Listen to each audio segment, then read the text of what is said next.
An economist is studying the job market in Denver area neighborhoods. Let X represent the total number of jobs in a given neighborhood, and let Y represent the number of entry level jobs in the same neighborhood. A sample of 6 Denver neighborhoods gave the following information. Units are in the hundreds of jobs. We're given a table right here that's going to have our X and Y values, remembering that X is the total number of jobs in a given neighborhood, and Y represents the number of entry level jobs in the same neighborhood. Number one, we want to find the linear regression line. In order to do that, we need to go ahead and find A, the summation of the x values, the summation of the y values, the summation of the x values squared, the summation of the y values squared, and the summation of x and y product. We also want to go ahead and find the sample correlation, and we also want to find the coefficient of determination. You'll notice that the coefficient of determination is r squared, and the sample correlation coefficient is simply r.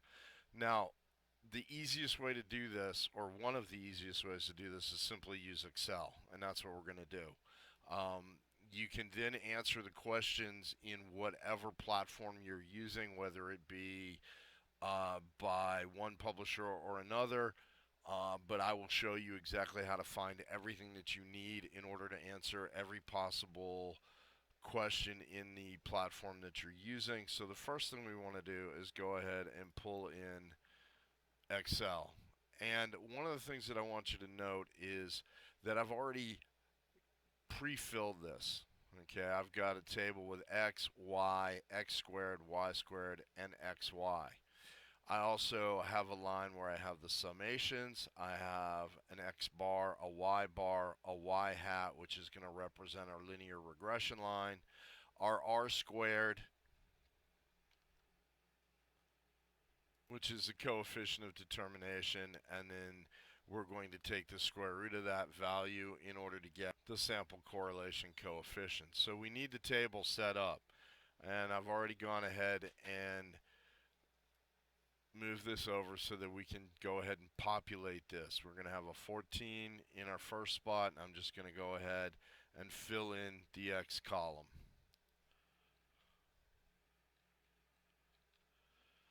And down here, we want to sum this column. So what we're going to do, and actually let's hold off on that for a moment. Let's go ahead and fill in the Y column.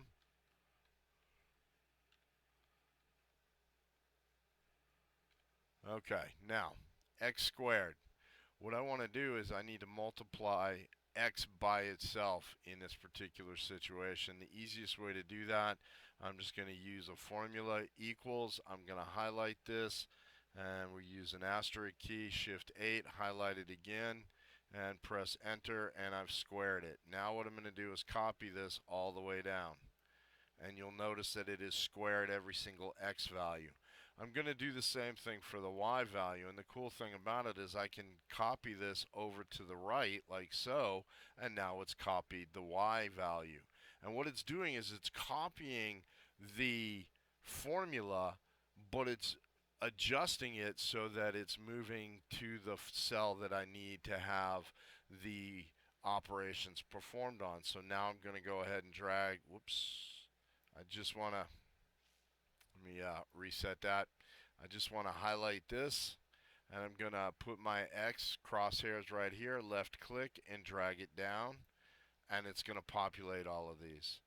And just in case you don't follow what I'm doing, remember you can go ahead and you can click in any cell, and this little square here, if I put my crosshairs over it, will allow me to, if I left click and hold the button down, I can drag it down, and it's going to populate the formulas.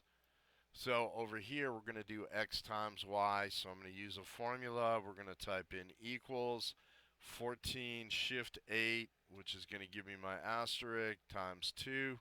I'm going to hit enter, and it's multiplied, and I'm going to do the same thing again. I'm going to drag it, or I'm going to left click and hold and drag down. It's going to populate everything.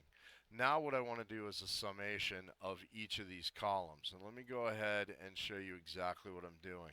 For the summation of the column, I can come over here to where it says auto sum and just left click that. And you'll notice that it's highlighted everything in the C column that is a numerical value. If I press the enter key, it's given me the summation of 197. And now what I can do is I can drag this across, and it's going to do the same thing for each one of my columns. And I'm in good shape here. Now, in order to find X bar is just simply the average of the X column. And I can do that a number of different ways. I can go ahead and simply say, all right, that's going to, and remember, we are going to have a total of 6 values in each column. So what I'm simply going to do is, once again, use Excel. We'll go ahead, press equals. I'm going to left click that value because that's the summation of the X column. I'm going to use the division key, the slash, and I'm going to divide by the number of values, which in this case is 6. Press enter, and now I have 32.83. I'm going to do the same thing here for the Y. I'm going to type in equals because I'm using a formula. I'm going to left click that, and then I'm going to divide by 6. And now I have X bar and Y bar. Now, normally what you would do is you would use all of these values together to plug into the formula to get your linear regression line, which is Y hat. But there's an easier way to do that. And let me show you what we're going to do. We're just going to go ahead and we are going to select both of those columns. And then we're going to go to Insert, and we are going to insert a graph. I want to left click this, come down to more line charts, and notice that what I want to do is go to XY scatter plot. I could have just as easily, and let me show you, left clicked right here and just left click that, and now you'll notice I have a scatter plot. That's what you're going to graph if your homework module calls for that. But I can use this to help me find the linear regression line, which is Y hat, and also find my R and R squared. So let's go ahead and left click this X here. You'll notice that it talks about chart elements. I want to come down to trend line. Notice that it has generated a trend line. This trend line is based upon the linear regression line that we want to generate an equation for. This is doing all the heavy lifting for me. Let me go ahead and left click this left arrow, and you'll notice that it can either be linear, exponential, a linear forecast, and there's all kinds of other options. Well, I just want to do linear, so I'll go ahead and left click that. But really, I want to come down to more options, and that's going to open up this menu on the right hand side. Notice that linear is already checked in the radio button. Now what I can do is I can go ahead and come down here, and I see an option for displaying the equation on the chart. I will left click that, and you'll notice right here that my chart has, whoops, let me move that over because I want to get that out of the way. There we go. You'll notice that my linear regression line is right there now. In addition, I'll come back over here,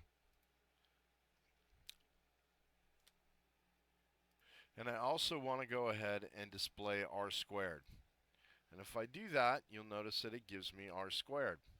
So now I know what my linear regression line is, and I can just simply type that in here, and I'm going to type it as 0.1266x.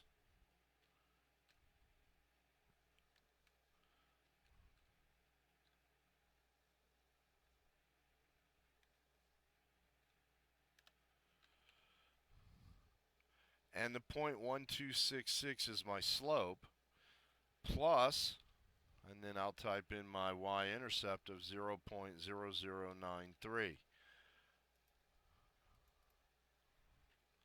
And I can go ahead and make that a little bit bigger. I'll just increase the font size so that it matches the fonts that I have already. Now this is R squared, and I'm just simply going to type that in. And once again, I'm going to go ahead and increase the font size so everything matches. Well,